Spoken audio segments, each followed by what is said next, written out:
so since today is in the middle of the 3 weeks, we're going to learn the halacha of Hilchos Beis Hamikdash. The Rabbi said that in 3 weeks you should learn the halacha from Hilchos Beis Hamikdash or about the Beis Hamikdash. So that is what we're going to learn today. So I was thinking what we should learn, Virginian, so much to learn about Beis Hamikdash. So I figured we'll start with building the Beis Hamikdash. There's the famous machlokes, La'asad Lavai, who's going to build the Beis Hamikdash? Is it going to come down in Hashemayim? It's going to be built in Hashemayim, or is it going to be built over here Lamata? Moshiach is going to build the Beis Hamikdash. So what does the Rambam paskin? In Hilchos Melech HaMashiach, in Hilchos Malachim, the Rambam paskins that Moshiach is going to build the Beis Hamikdash. One of the simonim of Moshiach being is Bein Hamikdash B'Mekayma, he's going to build the Beis Hamikdash. So does that mean that Moshiach himself is going to build the entire Beis Hamikdash? It's impossible. It's a massive structure. All the details and the whole. Impossible. Moshiach himself is going to build the Beis Hamikdash. So what's pshat? What does it mean? Moshiach is going to lead the effort of building the Beis Hamikdash, but all the Yidden are going to participate in building the Beis Hamikdash here below. Similar to what it says regarding the first Beis Hamikdash. The pasuk says that Shlomo HaMelech built the first Beis Hamikdash. Did Shlomo HaMelech in fact build the whole first Beis Hamikdash himself? Of course not. There was many Yidden that were involved in building it. But it's called Al Shem Shlomo, that he is the one that built the Beis Hamikdash. So I think it's appropriate for us to learn, L'chol Hareish, we believe and hope and daven every moment that Moshiach will come. And the first thing we'll have to do is build the Beis Hamikdash. So we have to know the halachas of how to build the Beis Hamikdash. And the first thing over here is, when you get to building the Beis Hamikdash, is the kavanah that you have to have when you build the Beis Hamikdash. There's going to be those, I'm sure there's going to be those contractors or those builders that, just like in the Mishkan, there was Betzalel and Aliyov and those Yidden that were Chachmei Lev that were able to, they were able to build the Beis Hamikdash with the talent they had to build the Beis Hamikdash. And then there's the Pshutei Yam, the simple people that are going to do the malachas, that not the big sophisticated work. So I'm assuming the majority of Klal Yisrael is not going to be involved in the design of the Beis Hamikdash, all the details that the Rambam talks about in Hilchos Beis Hamikdash or talks about in the Navi of Yecheskel. Most Yidden that will participate in building the Beis Hamikdash will possibly be putting the bricks together and doing certain simple work that has to be done. So all the halachas that are negayat to Hilchos Beis Hamikdash not necessarily is negayat to every individual b'poil when it's going to come the time to build it. But the halacha of lishma, whoever is going to participate in building the Beis Hamikdash, in whatever aspect it is, in the most sophisticated to the most simple task, there's a din of building it lishma, which is negayat for everybody to know. So let's learn this halacha. It's right over here in the Rambam. The last halacha in Perek Aleph of Hilchos Beis Hamikdash.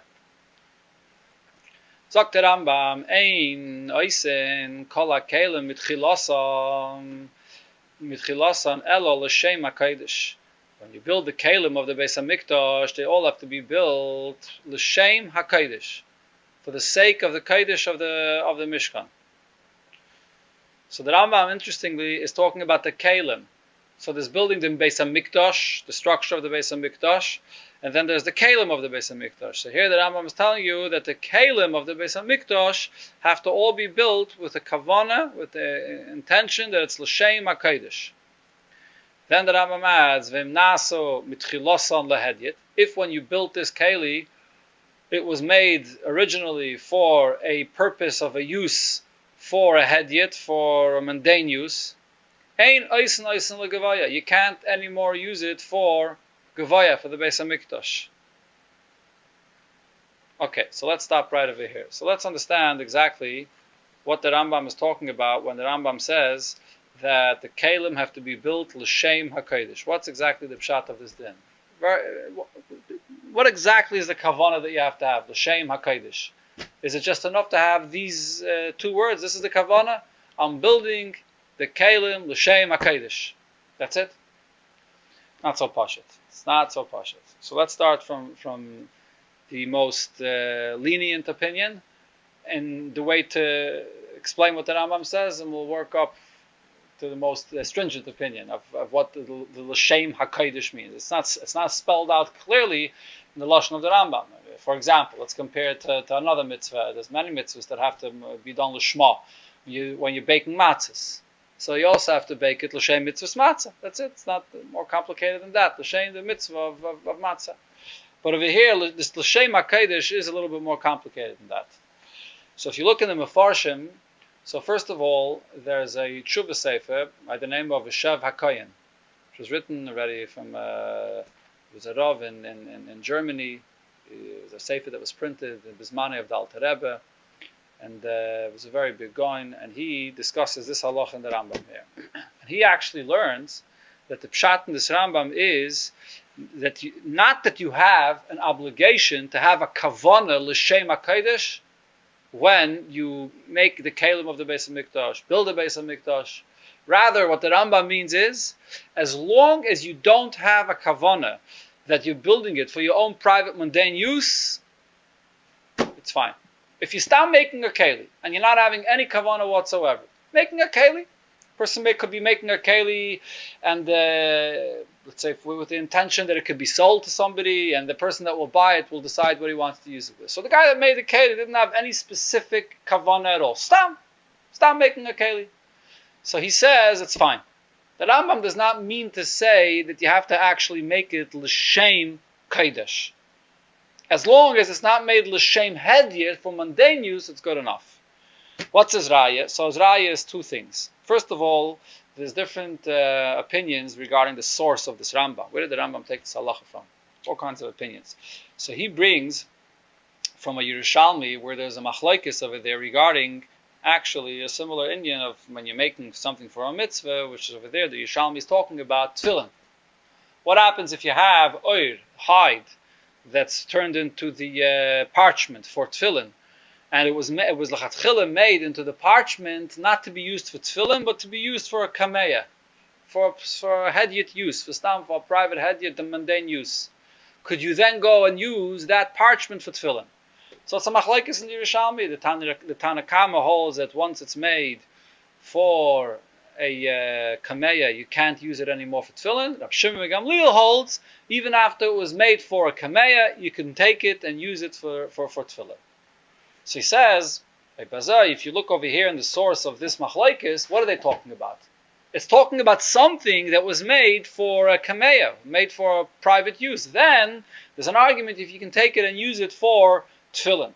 But it's not talking about a case where a person was taking the hide of a behemoth and working it out to make it into parchment. That's not what the Yerushalmi was talking about. In such a case, it doesn't seem like there's any machlokes at all. Then he says also, take a look into the lashon of the Rambam here. So true, the Rambam Taka at the beginning does say, Ein oisim kol hakelim v'tchilasam elo l'shem hakodesh, that you have to make the kelim l'shem hakodesh. But yeah, it's a pretty strong lashon.